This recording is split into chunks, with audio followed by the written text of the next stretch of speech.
জয়পুর থানা এলাকায় স্কুল যাওয়ার পথে সপ্তম শ্রেণীর ছাত্রীকে কটূক্তি, গ্রেপ্তার দুই যুবক। জয়পুর থানা এলাকা থেকে অভিযুক্ত দুই যুবককে রবিবার আনুমানিক দুপুর 1:30 নাগাদ তোলা হলো বিষ্ণুপুর মহকুমা আদালতে। স্কুল যাবার পথে সপ্তম শ্রেণীর এক ছাত্রীকে কটূক্তি করার ঘটনায় দুই যুবককে গ্রেপ্তার করল বাঁকুড়া জয়পুর থানা পুলিশ। গত শনিবার স্কুলে যাওয়ার পথে ফাঁকা রাস্তায় সপ্তম শ্রেণীর ওই ছাত্রীকে দুই যুবক কটূক্তি করে বলে অভিযোগ। ছাত্রীর পরিবারের তরফে গতকালই অর্থাৎ শনিবারই অভিযোগ জানানো হয় জয়পুর থানায়।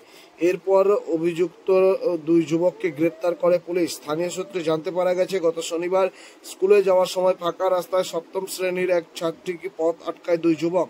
রাস্তার মাঝে ওই ছাত্রীকে বিভিন্ন ধরনের কটূক্তি করে উত্ত্যক্ত করে ওই দুই যুবক। ঘটনার খবর পেয়ে জয়পুর থানার পুলিশ ঘটনাস্থলে গেলে তার আগেই ওই দুই যুবক ঘটনাস্থল ছেড়ে পালিয়ে যায়।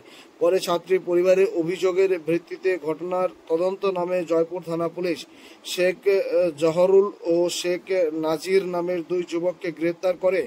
ধৃতদের বিরুদ্ধে ভারতীয় ন্যায় সংহিতা ও পক্সো আইনে মামলা রুজু করা হয়েছে। ধৃতদের আজ বিষ্ণুপুর মহকুমা আদালতে তোলা হলো জয়পুর থানা পুলিশের পক্ষ থেকে।